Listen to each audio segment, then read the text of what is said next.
সব কাঁধে ব্যথাই কিন্তু আপনার ফ্রোজেন শোল্ডার হয় না। এরকমই একটা ধরনের অসুবিধা কাঁধে, যেটা নিয়ে আজকে আমরা কথা বলবো, তার নাম হচ্ছে degenerative arthropathy of the shoulder joint. কি হয় এতে হচ্ছে আপনার কাঁধের যে দুটো জয়েন্ট, আপনার সেই দুটো জয়েন্টের মধ্যে যে ফ্লুইড থাকে সেটা ক্ষয়ে যায় এবং হাড়ও ক্ষয়ে যায়, যার ফলে ব্যথার উৎপত্তি হয়। এটা যদি হয় তখন আপনার যে কোনো ধরনের মুভমেন্টে কিন্তু আপনার ব্যথা উৎপন্ন হবে এবং তা অত্যন্ত তীব্র হবে। কি করে এর সুরাহা হবে?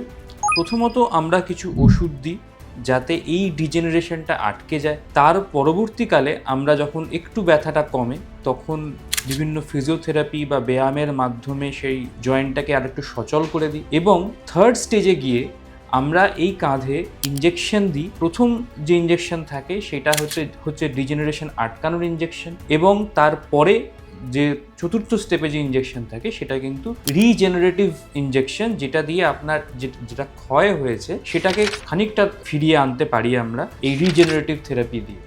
এবং আপনার এই কাঁধে ব্যথা যেটা ডিজেনারেশনের জন্য হয়েছে, সাধারণত বয়সজনিত কারণে, কোনো আঘাতজনিত কারণে, সেটা কিন্তু আমরা এই ট্রিটমেন্ট প্রোটোকল ফলো করে কিন্তু এই ব্যথা আমরা কমাতে পারি এবং আপনার জীবন এবং স্বাচ্ছন্দ্য আবার ফিরিয়ে আনতে পারি।